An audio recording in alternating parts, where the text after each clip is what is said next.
French love a bit of drama. So it's a good story to keep an eye on, but then you just have to remember, but it's France. Something always inevitably There's always going to be wrong. a strike. There's always going to be drama. Yeah.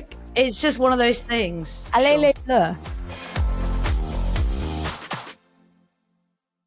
Flo, a journalist, a podcaster for Counterpress, founder of the Cutback, a women's soccer media platform or women's football media platform. Welcome to the Indivisa Show. Thank you. Thank you so much for having me, and thank you for such a lovely intro on this Monday morning. Exactly what I needed to get me hyped up. It is great intros. I think that's just your thing I mean, I really try.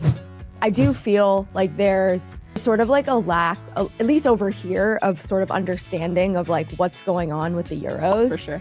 And I would love if like you could just give us some like storylines and things to follow. Brief us, because we're over here consumed by like NWSL and US Women's National Team friendlies and just like waiting begrudgingly for 2027. Tell us what we need. Yeah. I can understand it. I can understand a lot of fans. They're probably thinking, oh, you know, if the US aren't in it, why should I be paying attention? But there's going to be obviously loads of players that fans will recognise from the NWSL, and obviously playing in big clubs in Europe, all the WSL clubs, Barcelona, etc. It's a small tournament, so those big games come around very quickly. So I think that's a reason to get excited. England sort of are still the favourites because they are the holders, but it's been a bit of a choppy couple of years since they won the Euros. They obviously got to a World Cup final, lost that to Spain 1-0, and then ever since then it's not been great. Team GB failed to qualify for Paris Olympics, and they've had some bad results, they've had some good results, so they go into it still, you know, being big on the narrative because there's going to be a lot of pressure and expectation, but also there's a lot of expectation on Spain to go and win the tournament because World Cup holders only narrowly lost to England in the quarterfinals of the last Euros, but they have been the dominant force in Europe for so long. Aitana Bonmatí, Alexia Putellas, that, you know, there's all these big names. So I think a lot of the narrative is going to be about England and Spain and people talking about them and when they are going to meet in the competition. Yeah. But then you've also got teams like France who are stacked with big talent, who primarily play at PSG and Lyon. Their front three, I mean, Diani, Katoto, huge names.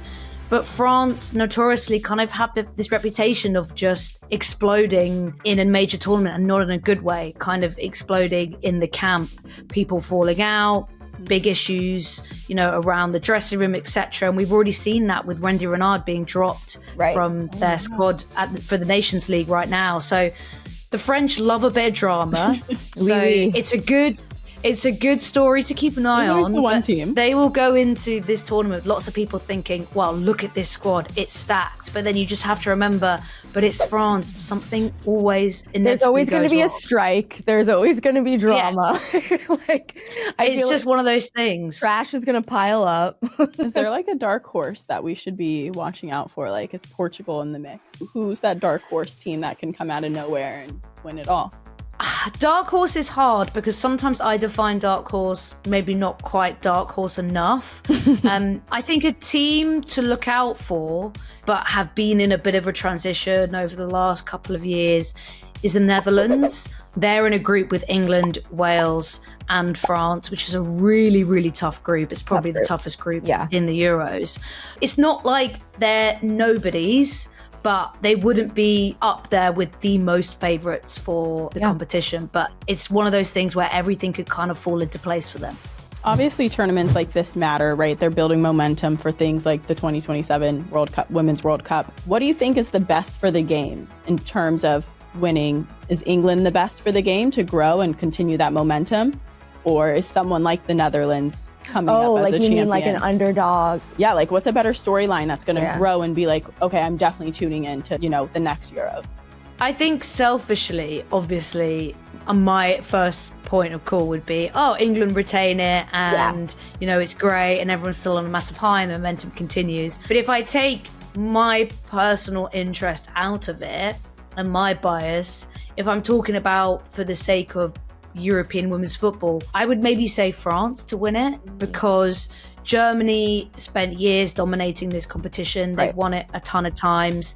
England winning was actually a huge breakthrough for the continent, as the same with Netherlands winning, just to have someone else win it in a way. Germany's domestic league is in a pretty good place. England has already had that as well, with a really strong top four, maybe not so much across the entire league. I think France need to see a bit more of that domestic growth, because it's such a two-team league there, and PSG and Lyon sort of break away so much from the others. France also have had these nearly moments with hosting the World Cup in 2019, losing that quarterfinal to USA, where it was kind of on a knife edge. It was an amazing atmosphere. I was there in Paris and I really felt like, okay, this was the moment. But I just think it's hard for women's football to break through there. But perhaps if they won a major tournament, that would be the moment for them where there's a bit more of a cemented legacy and it trickles down into more investment into the women's specific areas of clubs. I'd like to see that happen. I like that. I'm my French speaker.